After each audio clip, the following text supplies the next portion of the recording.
विचार सांगणार तरी काय. एक विचार सांगत असताना तो विचार अर्धवट राहतो आणि मुलांना देखील त्याचं ज्ञान मिळत नाही. माफ करा, मला 2 मिनिटं दिलेली आहेत, परंतु माझे विचार 2 मिनिटांमध्ये संपणारे नाही आहेत. कारण का, मला समाज घडवायचा आहे, समाजातील मुलं घडवायची आहेत. मला माझे आई वडील सांगायचे आहेत माझ्या मुलांना. आज या ठिकाणी आपण कार्यक्रम घेतोय. कार्यक्रम तुम्ही भव्य दिव्य असा कार्यक्रम घेतला. हा कार्यक्रम 5 वाजता सुरू करण्यात यायला पाहिजे होता. कारण गुरुर् ब्रह्मा गुरुर् विष्णू गुरुर्देव महेश्वरा ह्या वाक्याप्रमाणे आज तुम्ही आमचे सर्व आहात. त्या मुलांची सर्वात पहिली गुरु म्हणजे त्याची आई आहे, त्याचे वडील आहेत, आणि त्याच्यानंतर गुरु हे तुम्ही आहात. आणि तुम्ही आम्हाला घडवायचं काम करता, आमच्या मुलांना घडवायचं काम करता. आज हे इतकंसं छोटंसं एक रोपटं होतं आणि ह्या SDM ची सर्व सदस्य अध्यक्ष या सर्वांनी ह्याचं वरटवृक्ष केलं आणि ते तुम्ही सांभाळताय. त्याबद्दल समस्त जनतेच्या वतीनं, पालक वर्गाच्या वतीनं मी तुम्हा सर्व शिक्षक वर्गाचं मी मनापासून अभिनंदन करतोय, आभार व्यक्त करतोय.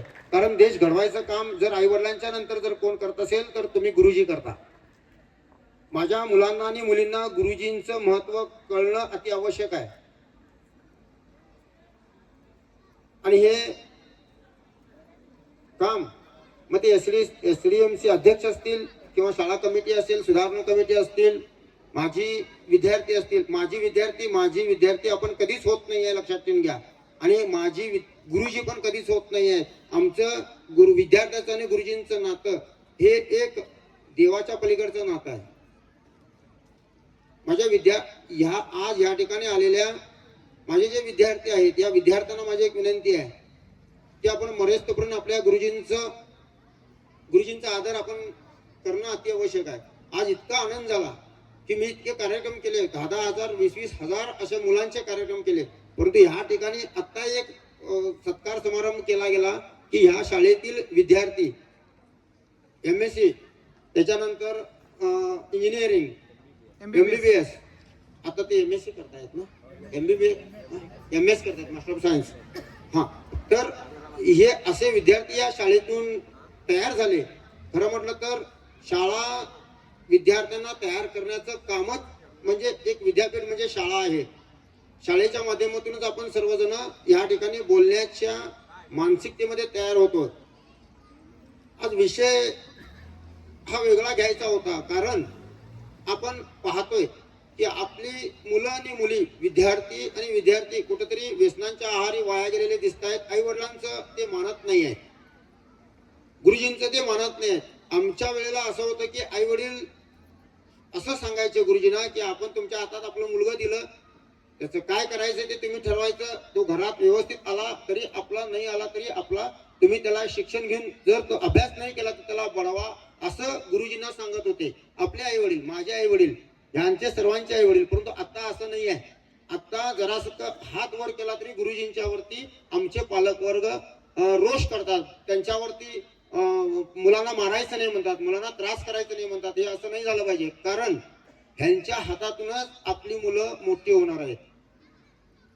त्यासाठी माझ्या पालकवर्गांना एक माझी विनंती आहे की आपल्या मुलांना गुरुजींनी काहीतरी रागावलं तर त्याच्यावरती आपण त्यांच्यावरती नाराजी व्यक्त न होता त्यांना खुलं दिलं पाहिजे, त्यांना खुली सूट दिली पाहिजे की त्यांनी आपल्या मुलांना व्यवस्थितरित्या त्यांना मार्गदर्शन केलं पाहिजे, त्यांना शिकविलं पाहिजे. हे गुरुजनांना आपण खुली सूट दिली पाहिजे.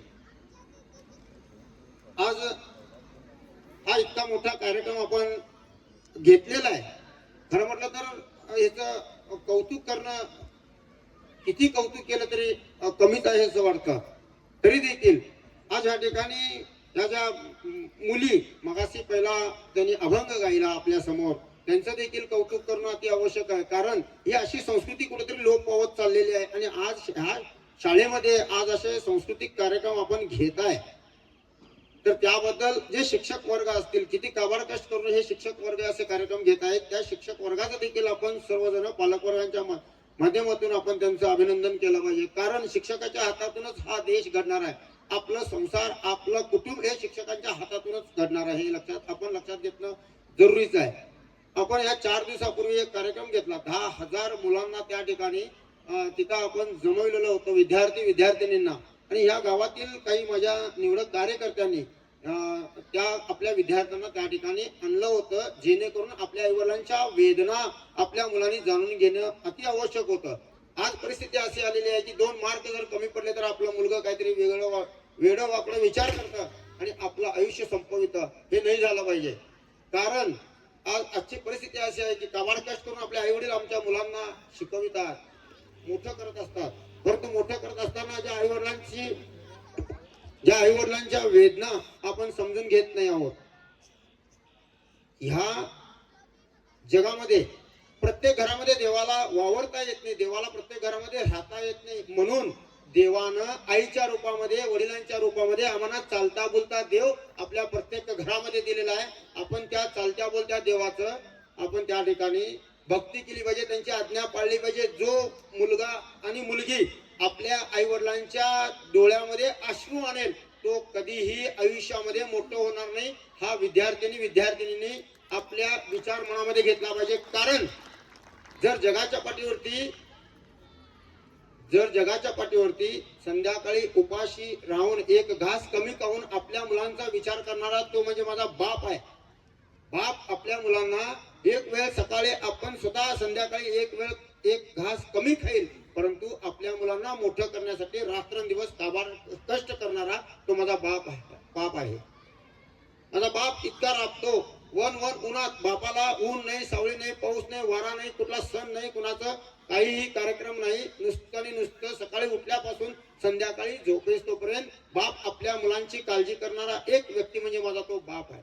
बाप स्वतः आपल्या पायामध्ये चप्पल घालणार नाही, परंतु शाळेला जाणाऱ्या माझ्या मुलाला त्याच्या हातात त्याच्या पायामध्ये चांगले कसे चप्पल मिळतील हा विचार माझा बाप करणार आहे. स्वतः या जमिनीवरती ह्या उन्हातानात पायांना फोपडे येईल असं फिरणारा बाप, परंतु आपल्या मुलाच्या पायामध्ये चांगले चप्पल घालणारा तो माणूस म्हणजे माझा बाप आहे. स्वतः फाटकं बनियान घालील, परंतु आपल्या मुलांना चांगले कपडे घालून शाळेला पाठवणारा तो माझा बाप आहे. आपण हा बाप लक्षात घेतला पाहिजे. आपल्या मुलामुलींनी हा विषय आपल्या मनामध्ये घेतला पाहिजे. कारण बघा, 9 महिने 9 दिवस लागतात आम्हाला जन्म घेण्यासाठी. माझी आई आपल्या उदरामध्ये 9 महिने 9 दिवस आपल्या उदरामध्ये आम्हाला मोठं करत असते. प्रत्येक क्षणाला मोठं करत असताना आपली आई काबाड कष्ट करत असते. ज्या वेळेला 9 महिने 9 दिवस पूर्ण होतात त्यानंतर आपण ही पृथ्वी ही सूर्य आपण पाहतो, आमचा जन्म होतो. त्यावेळेला माझी आई त्या यमाच्या दरबारामध्ये असते आणि त्या यमाच्या दरबारामध्ये आई असते आणि आपण हा जन्म घेत असतो, ही सृष्टी पाहत असतो. ती आपली आई आहे. आपण जन्म घेत असताना जवळजवळ अंगातील सगळे हाडं मोडल्यानंतर इतका त्रास होतो, इतका त्रास माझ्या आईला झालेला असतो. आणि ती आई आम्हाला एक आपलं थेंब दूध ज्या वेळेला पाजते, ते एक थेंब दूध तयार होण्यासाठी त्या आईच्या 6 थेंबाच्या रक्ताची झीज झालेली असते. आणि त्या आपल्या 6 थेंबाच्या रक्ताची झीज करून जी आई आम्हाला एक थेंब आपलं दूध पाजते, त्या आईचं पांग आम्हाला फेडायचं आहे. त्या आईच्या दुधाचं पांग आम्हाला फेडायचं आहे. ते जर पांग फेडायचं असेल तर माझ्या समाजातील मुला मुलींनी आपल्या आई वडिलांची गल्लीवाड्यामध्ये मान खाली वाकून त्यांना चालावं लागावं असं कोणीही वागू नये. हा विचार आपण घेतला पाहिजे. त्या विचारातून आपण वागलं पाहिजे.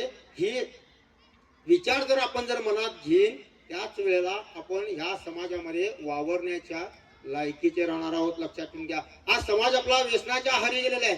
आज आपल्या समाजातील मुलं कामाकडे नाही आहेत, आपल्या समाजातील मुलं अभ्यासाकडे नाही आहेत, आपल्या समाजातील मुलं आज कुठेतरी वाकड्या वाटेला चालतायत. तर त्यांना एकत्रित करून त्यांना चांगल्या मार्गावरती आणण्याचं काम आपण करायचं आहे. आणि ते काम आपले हे गुरुजन आणि आपले आई वडील करतायत. सर्वात महत्वाचे आपल्या आयुष्यामध्ये जर कोणतर असेल तर आपले गुरुजन आणि आपले आई वडील आहेत. हा विचार आपण घ्यायचा आहे. आज आपण काम करत असताना गल्लीवाड्यामध्ये फिरत असताना आपण पाहतोय की आपण जर गाडीमध्ये जात असेल तर कुत्री त्या गाडीच्या पाठीमागे भोगत असतात आणि कुत्री भोगतात. त्या कुत्र्यांना माहित असतं का ह्या गाडीमध्ये कोण आहे. कधी कोणी उतरून त्या कुत्र्यांना विचारलं का की कुत्री का भोगतायत. तर कुत्र्यांचं काम भोगणंच असतं, परंतु आमचं काम करणं असतं. आपण चांगले विचार घेऊन काम करायचं आहे. खास करून 10वीच्या विद्यार्थ्यांना आणि विद्यार्थिनींना माझं एक सांगणं आहे की आपण आपल्या आई वडिलांकडे कोणताही हट्ट करायचा नाही आहे, लक्षात ठेवून घ्या. आज मुलं आणि मुली आई वडिलांकडे कोणी मोबाईलसाठी हट्ट करतं, कोणी गाडीसाठी हट्ट करतं, कोणी आणि कशासाठी हट्ट करतं. हे हट्ट आपण करायचं नाही. काबाड कष्ट करून उन्हातानात काबाड कष्ट करून आई वडील आमची फीज भरतात, आमच्या शाळेची फीज भरतात. त्या आई वडिलांच्या काबाड कष्ट केलेल्या फीजचं चीज आम्हाला करून दाखवायचा आहे. आपल्या आई वडिलांच्या डोळ्यामध्ये आनंदाचे अश्रू आपण आणले पाहिजेत. आपली आई आणि वडील जर गावात जर फिरत असताना त्या गावातल्या लोकांनी म्हणलं पाहिजे की ही मुलगी जाते, की ह्या आई वडिलांची, ह्या अमक्यांची मुलगी आहे, हा मुलगा जातो, हा अमक्यांचा मुलगा आहे, असं आई वडिलांचं नाव आपण लौकिक करायचं आहे. 18,225 दिवस छत्रपती शिवाजी महाराज जगले, म्हणजे 50 वर्ष. ज्यावेळेला 50 वर्ष छत्रपती शिवाजी महाराज जगले, 1825 दिवस जगले, परंतु आतापर्यंत प्रत्येक जगाच्या कानाकोपऱ्यामध्ये छत्रपती शिवरायांचं नाव आहे. 10वीच्या विद्यार्थ्यांना माझं खास सांगणं आहे की तुमच्याकडं 5 वर्ष तुमच्याकडे वेळ आहे. 5 वर्ष आपण जर डिग्री करणार आहोत तर आपण 5 वर्षामध्ये अहोरात्र अभ्यास करायचा आहे. येणाऱ्या काळामध्ये आमच्या आई वडिलांचं तसंच त्या विद्यार्थ्यांचं नाव लौकिक होईल असं आम्हाला काम करायचं आहे. हेच या ठिकाणी सांगू इच्छितो. माफ करा, मला भरपूर वेळ पाहिजे असतोय आणि मला हे शाल हार वगैरे ह्याच्यातला मी नाही आहे. मी साधा शेतकरी आहे. मी यांचा फोन आला तेव्हा मी शेतात होतो. माझी 100 जनावर आहे. मी 100 जनावरांचा मालक आहे.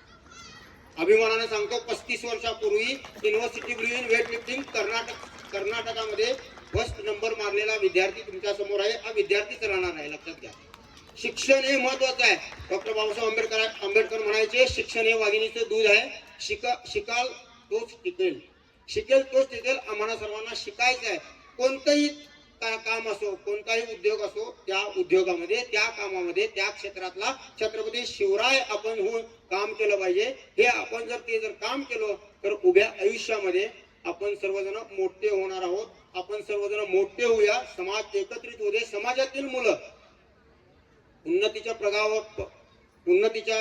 प्रगतीपथावरती जावोत, हीच या ठिकाणी शुभेच्छा देतोय. खास करून 10वीच्या विद्यार्थ्यांना अनेकदा त्यांच्या येणाऱ्या परीक्षेमध्ये त्यांनी जास्त अभ्यास करून ते जास्त मार्कानं पास होत.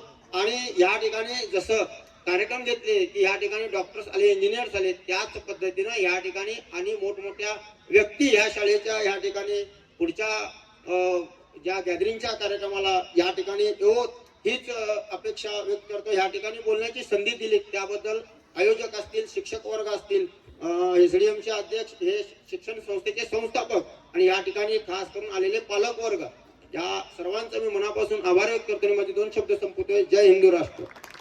धन्यवाद सर. आई वडिलांना